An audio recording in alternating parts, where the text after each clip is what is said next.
નમસ્કાર, જય શ્રી કૃષ્ણ, જય હિન્દ. ચેપ્ટર નંબર 12 સ્વાધ્યાય 12.10.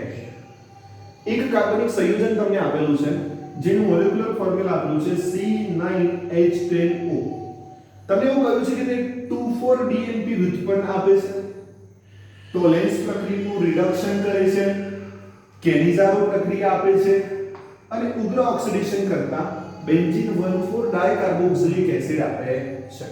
ટોટલ તમને 4 કન્ડિશન આપેલી છે. એ 4 કન્ડિશનના આધારે તમારે નક્કી કરવાનું છે કે આપેલું જે અણુસૂત્ર છે તે કયા સંયોજનો છે. તો સૌથી પહેલા આપેલા અણુસૂત્ર પરથી કાર્બનિક સંયોજન શોધવા માટેની રીતમાં એક હિન્ટ આપી દઉં તમને. પહેલી હિન્ટ એ છે કે કાર્બન હાઇડ્રોજનનું જે પ્રમાણ છે ને એ 1:1 ની નજીકનું હોય ને તો તમારે એવું સમજી લેવાનું કે તે એરોમેટિક ચક્ર છે. અને જો કાર્બન હાઇડ્રોજનનું પ્રમાણ 1:2 ની નજીકનું હોય, કાર્બન હાઇડ્રોજનનું પ્રમાણ 1:2 ની નજીકનું હોય તો તમારે એવું સમજી લેવાનું કે તે એલિફેટિક ચેઇન છે. ઓકે, તો સૌથી પહેલા જોઈએ C9H10O છે. એનો અર્થ એ કે 1:1 ની નજીકની વેલ્યુ છે તો 100% એવું બની શકે છે કે એરોમેટિક ચક્ર હોવું જોઈએ. બીજી બાબત ધ્યાનથી સમજો. અહીં કહ્યું છે કે ઉગ્ર ઓક્સિડેશન થી 1,2-બેન્ઝીન ડાયકાર્બોક્સિલિક એસિડ મળે છે. હવે બેન્ઝીન ડાયકાર્બોક્સિલિક એસિડ મળે છે એનો મતલબ એ કે બેન્ઝીન ચક્ર પર કાર્બનિક સમૂહ છે જે તેનું ઓક્સિડેશન કરવાથી COOH માં રૂપાંતરણ થયેલું છે. એટલે એક ફિક્સ થઈ ગયું છે કે બેન્ઝીન ચક્ર છે. તો સૌથી પહેલા વાત કરીએ કે 2,4-DNP વ્યુત્પન્ન આપે છે. હવે 2,4-DNP વ્યુત્પન્ન આપે પહેલી કન્ડિશન છે 2,4-DNP વ્યુત્પન્ન બનાવે છે. હવે 2,4-DNP વ્યુત્પન્ન ત્યારે જ બનાવી શકે જ્યારે C9H10O માં કાર્બોનિલ સમૂહ હોય. પછી અલગ વાત છે કે તે આલ્ડિહાઇડ હોઈ શકે છે કે કીટોન, બટ કાર્બોનિલ સમૂહ is the best necessary first necessary છે કે C ડબલ બોન્ડ O તેની અંદર હોવો જોઈએ. તો 2,4-ડાયનાઇટ્રોફિનાઇલ હાઇડ્રેઝીન સાથે પ્રક્રિયા કરે અને 2,4-ડાયનાઇટ્રોફિનાઇલ હાઇડ્રેઝોન આપે. ઓકે, તો એક બાબત સાબિત થઈ ગઈ કે આપેલું જે કાર્બનિક સંયોજન છે C9H10O એની અંદર કાર્બોનિલ સમૂહ આવેલો છે. નંબર 2 પર વાત કરીએ. તે ટોલેન્સ પ્રક્રિયકનું રિડક્શન કરે છે. દોસ્ત નંબર 2 પર છે ટોલેન્સ પ્રક્રિયક સાથે પ્રક્રિયા કરે છે. હવે ટોલેન્સ પ્રક્રિયકનું રિડક્શન કરે છે એનો અર્થ એ થયો કે તેમાં આલ્ડિહાઇડ સમૂહ હોવો જોઈએ. કારણ કે ટોલેન્સ પ્રક્રિયક તો માત્ર ને માત્ર આલ્ડિહાઇડનું જ પ્રક્રિયા કરે છે, આલ્ડિહાઇડ સાથે જ રિએક્શન આપે છે, કીટોન સાથે આપતા નથી. એટલે ફર્સ્ટ રિએક્શનમાં આપણે એવું સાબિત કર્યું બેટા કે તે કાર્બોનિલ છે. સેકન્ડ રિએક્શન થી એ પણ સાબિત કરી દીધું કે તેમાં CHO સમૂહ આવેલો છે. હવે ધ્યાનથી સમજો બચે છે શું? તમારી પાસે છે C9H10O બરાબર, એમાંથી તમે CHO ને રિમૂવ કરી દો તો હવે C8 બચે, CH10 છે તો H9 બચશે અને O પણ નીકળી ગયા તો C8H9 હવે બચશે. ઓકે, ત્યાંથી આપણે આગળ વધીએ છીએ, ધ્યાનથી જોજો. નંબર 3 પર તે કેનિઝારો પ્રક્રિયા આપે છે. હવે કેનિઝારો પ્રક્રિયા આપે, CHO સમૂહ છે, બેન્ઝીન ચક્ર છે, ત્રણેય બાબતોને મિક્સ કરીએ. સમજો, કેનિઝારો પ્રક્રિયા ત્યારે જ બને જ્યારે આલ્ફા કાર્બન પર હાઇડ્રોજન શક્ય ન હોય. કેનિઝારો પ્રક્રિયા આપે છે તો આલ્ફા કાર્બન પર હાઇડ્રોજન ન હોય ત્યારે કેનિઝારો પ્રક્રિયા આપે. તો બેન્ઝીન ચક્ર બી છે, CHO સમૂહ બી છે અને આલ્ફા કાર્બન પર હાઇડ્રોજન નથી. એનો મતલબ એ થયો કે અહીં બેન્ઝીન ચક્ર સાથે CHO સમૂહ જોડાયેલું છે. હવે બેન્ઝીન ચક્ર સાથે CHO સમૂહ જોડાયેલું છે તો C6H5 અથવા તો દ્વિવિસ્થાપન છે તો C6H4 બાદ કરી દઈએ તો અહીં બચે શું? હવે C8 માંથી C6 બાદ થાય તો C2, 9 માંથી H4 બાદ થાય તો H5. મતલબ હવે લાસ્ટમાં ઇથાઇલ સમૂહ બાકી રહે છે.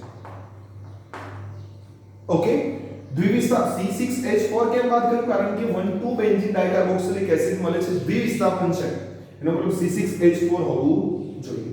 તો ફાઇનલી બચે છે ઇથાઇલ ગ્રુપ. હવે લાસ્ટ 4 નંબરની કન્ડિશન છે એને આપણે એપ્લાય કરી દઈએ તો ઇથાઇલ ગ્રુપ બીજા વિસ્થાપી સમૂહ તરીકે તમારે દાખલ કરવું પડે. ઉગ્ર ઓક્સિડેશનની નિપજ પરથી ખ્યાલ આવી જાય કે બેન્ઝીન ચક્ર જે છે એના એક સ્થાન પર CHO સમૂહ જોડાયેલો છે અને બીજા સ્થાન પર એટલે કે ઓર્થો સ્થાન પર. હવે કેમ ઓર્થો સ્થાન લીધું? કારણ કે 1 2 છે. તો 1 2 ક્યારે પોસિબલ બની શકે? જ્યારે ઓર્થો સ્થાનમાં જે તે ક્રિયાશીલ સમૂહ દાખલ થયેલો હોય તો અને તો જ તેનું ઓક્સિડેશન થઈને 1 2 સ્થાનમાં નિપજ મળે. માટે અહીં ઓર્થો ઇથાઇલ બેન્ઝાલ્ડિહાઇડ અથવા તો 2 ઇથાઇલ બેન્ઝાલ્ડિહાઇડ આપણો પ્રક્રિયક તરીકે છે. 2 ઇથાઇલ બેન્ઝાલ્ડિહાઇડ. આ 2 ઇથાઇલ બેન્ઝાલ્ડિહાઇડની તમામ રાસાયણિક પ્રક્રિયાઓને આપણે જોવાની છે. સૌથી પહેલા વાત કરીશું બિલકુલ મધ્યમાં આપણું સ્ટ્રક્ચર એનું ડ્રો કરી દઈએ. 2 ઇથાઇલ બેન્ઝાલ્ડિહાઇડ છે તેનું બેન્ઝીન ચક્ર છે, CHO સમૂહ છે અને C2H5 છે. હવે ધ્યાનથી સમજો. સૌથી પહેલા શું કહ્યું છે? 2,4-DNP ઉત્પન્ન બનાવે છે. 2,4-ડાયનાઇટ્રોફિનાઇલ હાઇડ્રેજીન સાથે પ્રક્રિયા કરાવવાની છે.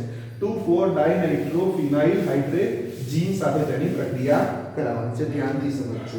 પહેલી પ્રક્રિયા કરાવી 2,4-DNP ઉત્પન્ન માટે 2,4-DNP સાથે તો NH2 છે, NH છે, બેન્ઝીન ચક્ર છે, 2 અને 4 સ્થાન પર NO2 સમૂહ છે. તો અહીં CHO સમૂહ છે તેમાંનો ઓક્સિજન અને આ બે હાઇડ્રોજન H2O સ્વરૂપે દૂર થશે. ફર્સ્ટ સ્ટેપ ની અંદર કેન્દ્રાનુરાગી યોગશીલ પ્રક્રિયા થાય અને સેકન્ડ સ્ટેપ ની અંદર વિલોપન પ્રક્રિયા થાય તો CH ડબલ બોન્ડ N બની જશે અને 2,4-DNP વ્યુત્પન્ન મળી જશે. 2,4-ડાયનાઇટ્રોફિનાઇલ હાઇડ્રેઝીન માંથી 2,4-ડાયનાઇટ્રોફિનાઇલ હાઇડ્રેઝોન નિપન મળી જશે. તો ધ્યાનથી સમજજો. અહીં બેન્ઝીન ચક્ર છે, અહીં C2H5 છે, અહીં CH છે, ડબલ બોન્ડ N છે, પછી NH છે, પછી બેન્ઝીન ચક્ર છે, 2 સ્થાન પર NO2 સમૂહ છે અને 4 સ્થાન પર NO2 સમૂહ છે. આ બની ગયો 2,4-DNP ઉત્પન્ન.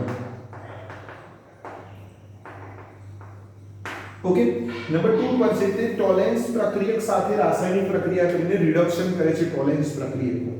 હવે ટોલેન્સ પ્રક્રિયકની પ્રક્રિયા તમને ખ્યાલ હોવી જોઈએ. તો ટોલેન્સ પ્રક્રિયક છે એમોનિયકલ AgNO3, એમોનિયકલ સિલ્વર નાઇટ્રેટ અને એમાંથી એક કોમ્પ્લેક્સ બને છે ડાયમાઇન આર્જેન્ટમ 1 આયન AgNH3 2 ટાઈમ્સ +1. તો અહીં CHO સમૂહ છે તેનું ઓક્સિડેશન થઈ જશે. કારણ કે સિલ્વરનું રિડક્શન કરવા માટે જે પ્રક્રિયક છે તેનું ઓક્સિડેશન થવું જરૂરી છે અને એમાંથી બનશે કાર્બોક્સિલેટ આયન COO- અને અહીં મળશે C2H5N9. અહીં જે Ag છે ને એ Ag નું રિડક્શન થઈ જશે અને Ag સોલિડ આપણને મળશે.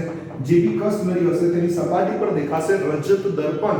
માટે આ કસોટીને રજત દર્પણ કસોટી તરીકે પણ ઓળખવામાં આવે છે.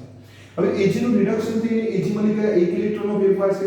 અહીં +1 ઓક્સિડેશન આંકમાંથી +3 ઓક્સિડેશન આંક એટલે કે 2 નો ફેરફાર હોય છે. માટે આ ઇક્વેશનને આપણે 2 વડે મલ્ટીપ્લાય કરવી પડે. ઓકે.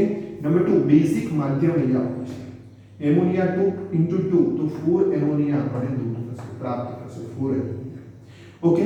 એ સિવાય જ્યારે વીજભાર બેલેન્સ કરવાની આવે -1 વીજભાર હશે પ્રક્રિયકમાં, +1 વીજભાર, -1 વીજભાર બેલેન્સ કરવા માટે પ્રક્રિયકના અણુઓ જે છે એ પ્રક્રિયકના અણુઓને બેલેન્સ કરવા માટે એ 3 OH- આયન 3OH- આયન તો 3 ને 1 4 હાઇડ્રોજન અને બાકીના જે 2 ઓક્સિજન છે તેને બેલેન્સ કરવા માટે 2H2O એપ્લાય કરીશું. તો અહીં ફાઇનલી આપણું સ્ટ્રક્ચર પ્રાપ્ત થઈ જશે. નંબર 3 પર વાત કરીએ છીએ તે કેનિઝારો પ્રક્રિયા આપે છે. હવે કેનિઝારો પ્રક્રિયા કેવી રીતે થાય છે ધ્યાનથી જોજો. 50% NaOH અથવા KOH સાંદ્ર NaOH અથવા KOH સાથે જ્યારે રાસાયણિક પ્રક્રિયા કરવામાં આવે આલ્ફા કાર્બન પર હાઇડ્રોજન ન હોય તેવા આલ્ડીહાઇડ તો વિષમીકરણ થશે. એક પ્રક્રિયકનું ઓક્સિડેશન થશે અને એ જ પ્રક્રિયકનું રિડક્શન થશે.